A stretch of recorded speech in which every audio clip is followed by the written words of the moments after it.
Hello everyone, आप सभी का स्वागत है मेरे चैनल में। आज हम टॉपिक पढ़ेंगे स्कोप ऑफ हेल्थ एजुकेशन।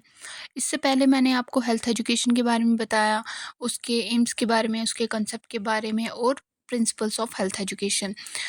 अब है जी स्कोप ऑफ हेल्थ एजुकेशन। चलिए शुरू करते हैं। जो स्कोप ऑफ हेल्थ एजुकेशन है ना, वो बहुत ही बड़ा है। मतलब कि इसमें हम हर छोटी छोटी बातें, बड़ी-बड़ी बातें समझाई जाती है हमारी हेल्थ के रिलेटेड। जैसे कि हमारी बॉडी कैसे काम करती है, हमें क्या खाना चाहिए, कैसे एक्सरसाइज करनी चाहिए और कौन-कौन सी ऐसी चीज़ें हैं जो हमारी हेल्थ पे बुरा असर डालती है, जैसे कि स्मोकिंग हो, अल्कोहल है। हेल्थ एजुकेशन में हमें बहुत सारी चीज़ें सिखाई जाती है। चलिए देखते हैं। पहले है जी ह्यूमन बायोलॉजी। ह्यूमन बायोलॉजी में हमें ह्यूमन बॉडी के स्ट्रक्चर और फंक्शन के बारे में बताया जाता है, यानी एनाटमी और फिजियोलॉजी के बेसिक कॉन्सेप्ट्स के बारे में बताया जाता है। बॉडी को हेल्दी और फिट कैसे रखें, इसमें एक्सरसाइज और अच्छी नींद की कितनी ज़्यादा इम्पोर्टेंस है, या स्मोकिंग हो, ड्रग्स हो, अल्कोहल हो, उसकी वजह से हमारी बॉडी पे कैसे असर पड़ता है, कौन कौन सी बीमारियां हो सकती है। तो ये सब नॉलेज हमें हेल्थ एजुकेशन से मिलती है। Second one is nutrition. आप सबको पता है कि हमारी बॉडी को एनर्जी के लिए फूड की ज़रूरत होती है। हेल्थ एजुकेशन से हमें पता चलती है कि बैलेंस्ड डाइट लेना बहुत ज़रूरी है, ताकि हमें कोई भी प्रकार की बीमारी ना हो। जैसे कि अगर हम सही तरीके से खाना नहीं खाएँगे तो हमें न्यूट्रिशन की डेफ़िशिएंसी हो जाएगी और फिर उसकी वजह से बीमारियाँ होंगी, जैसे विटामिन्स हो, मिनरल्स की कमी हो जाएगी। या हमें ये भी पता चलती है कि अलग-अलग फूड्स का न्यूट्रिटिव वैल्यू क्या है, यानी उनमें कौन-कौन से न्यूट्रिएंट्स होते हैं जो हमारी बॉडी को अच्छा रखने में मदद करते हैं। अगर उनकी डेफिशिएंसी हो गई तो हमें बीमारियां हो सकती हैं। कुकिंग कैसे की जाती है, सही तरीके से कुकिंग के बारे में बताया जाता है, ताकि हमारे न्यूट्रिएंट जो है वो ख़त्म ना हो जाए। फूड हाइजीन के बारे में बताया जाता है कि कैसे हम अपने खाने को साफ़ तरीके से रखें। स्टोरेज एंड प्रिजर्वेशन के बारे में बताया जाता है, यानी खाने को कैसे सही तरीके से रखें ताकि वो ख़राब ना हो जाए। या स्पेशल डाइट, जैसे प्रेगनेंसी और लैक्टेशन में कौन-कौन सा खाना ज़रूरी होता है, उससे क्या-क्या फ़ायदे हैं। या इन्फेंट्स हो, टोडलर्स हो या एल्डरली पीपल हो, उनके लिए कौन-कौन सी डाइट है जिसकी वज़ह से उनकी हेल्थ सही रहेगी। ये सब हमें हेल्थ एजुकेशन से पता चलती है। Third one is hygiene. लोगों को एजुकेशन दी जाती है about the personal hygiene, environmental hygiene और फूड हाइजीन। पर्सनल हाइजीन में बताया जाता है उनको कि रोज़ाना नहाना चाहिए, अपने बाल साफ़ रखने चाहिए, नाखून साफ़ रखने चाहिए, अपने दांत साफ़ रखने चाहिए, अपनी आँख, कान, नाक, हर किसी चीज़ की सफाई रखनी चाहिए ताकि हम बीमारी से बचें। एनवायरमेंटल हाइजीन में हमें ये बताया जाता है कि अपने घर को साफ़ सुथरा रखना चाहिए, प्रॉपर लाइटनिंग होनी चाहिए, हवादार कमरा होना चाहिए, ऐसा रूम होना चाहिए जहाँ पे सनलाइट आती हो, सेफ़ वाटर सप्लाई होनी चाहिए घर पे, और वहाँ पे जो भी इंसेक्ट्स है उन पे कंट्रोल रहना चाहिए। मतलब ऐसी जगह नहीं होनी चाहिए कि जहाँ पे इंसेक्ट्स ज़्यादा हो, क्योंकि हमें उससे भी बीमारी हो जाएगी। या रोडेंट्स, रैट्स वगैरह होते हैं, वो कहीं पे छेद वगैरह बनाते हैं, उनको बताना है ऐसी चीज़ जगह नहीं होनी चाहिए। प्रॉपर डिस्पोजल करना है वेस्ट का, और हमें लैट्रिन का हमेशा यूज़ करना है। हमें जो भी कूड़ा करकट है उन सब को हमें सही तरीके से डिस्पोज़ करना है। ये सब हमें जानकारी हेल्थ एजुकेशन से मिलती है। Third is food hygiene.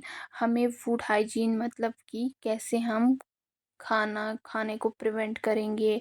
Hygiene, fresh fruit हो, वेजिटेबल्स हो, मिल्क हो, उनको किस तरीके से रखा जाता है, सही तरीके से, साफ़ सुथरे तरीके से। और अनहाइजीनिक फूड, अगर कोई खाना गंदा हो तो उसकी वजह से कौन कौन सी बीमारियां होती हैं, इसके बारे में भी हमें हेल्थ एजुकेशन के ज़रिए बताया जाता है। Next is maternal and child health and family planning.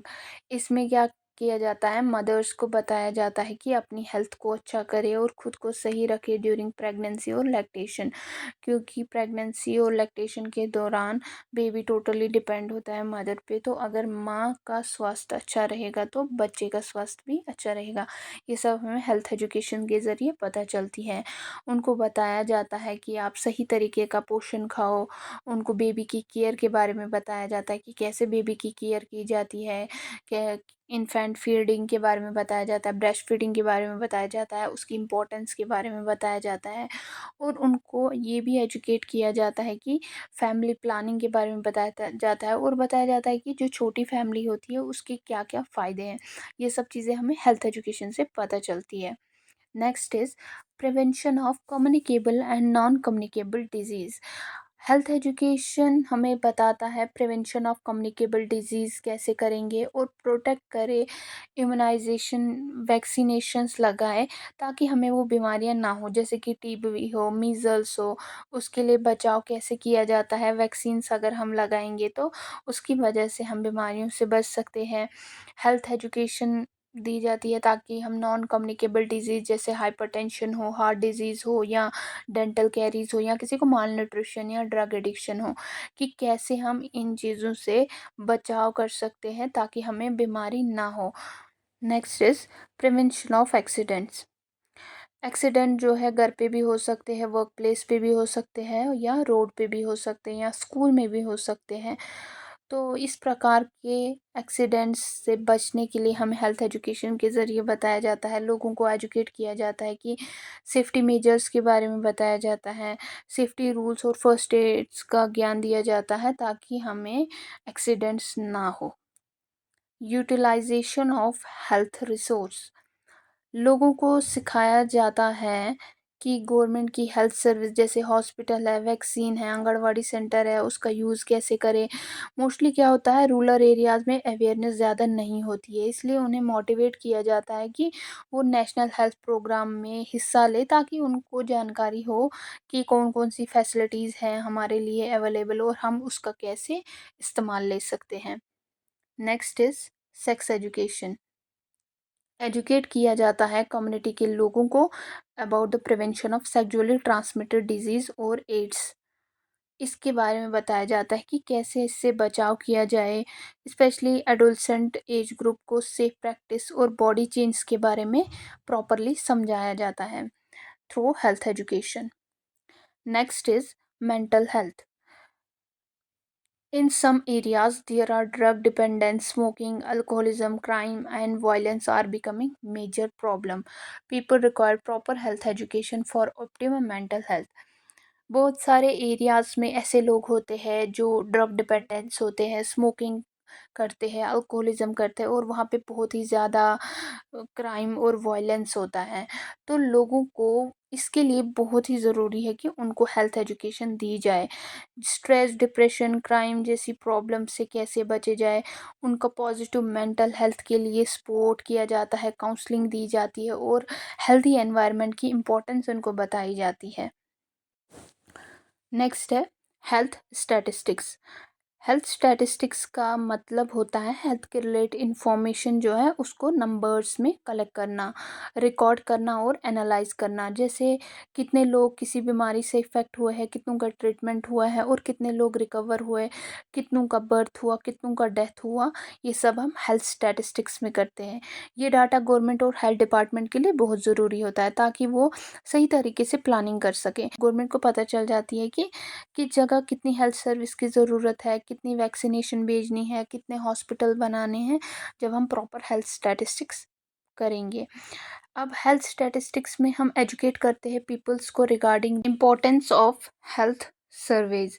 Health survey का मतलब होता है लोगों का हेल्थ स्टेटस जानना कि उनको कौन सी बीमारी है, उनकी क्या उम्र है, ट्रीटमेंट मिला, उनका रिकवरी कितना हुआ और कितनों का डेथ हुआ, इसके बारे में डाटा इकट्ठा करते हैं। जब लोग सर्वे टीम जब आती है सर्वे करने तो एक्यूरेट डाटा मिलता है, जैसे उससे गवर्नमेंट जान पाती है कि किस एरिया में क्या प्रॉब्लम है, तो कौन सी बीमारी का कितना खतरा है, कितनी हेल्थ सर्विस की ज़रूरत है, यहाँ कहाँ डॉक्टर्स, मेडिसन्स या हॉस्पिटल्स की कमी है।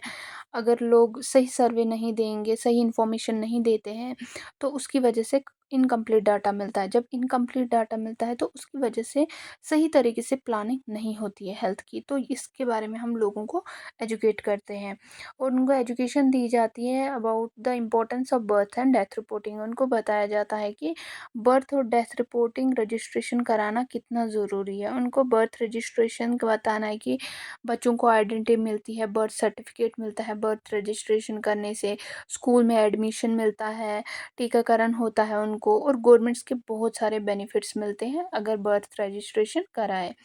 और उनको ये भी बताना है कि डेथ रजिस्ट्रेशन से हमें ये पता चलती है कि किस वजह से किसी की डेथ हुई है, जैसे किसी की टीबी हो, हार्ट अटैक हो, एक्सीडेंट हो। ये गवर्नमेंट के लिए बहुत ही इम्पोर्टेंट होता है। जैसे कहीं एरिया में बहुत सारे लोगों की डेथ्स हो रही है एक्सीडेंट की वजह से या हार्ट अटैक की वजह से, तो इस बारे में गवर्नमेंट पूरा एनालाइज करती है कि हमें क्या-क्या चीज़ों की ज़रूरत है ताकि हम लोगों की हेल्थ को अच्छा कर सकें। To cooperate in the activities like census collection. जो सेंसस होता है एक नेशनल एक्टिविटी होती है जिसमें हर 10 साल के बाद डाटा कलेक्ट किया जाता है कि कितने लोग हैं, कितना क्या एज है, जेंडर क्या है, एजुकेशन क्या है, उनकी हेल्थ कंडीशन क्या है। लोगों को कोऑपरेट करना बहुत ज़रूरी होता है।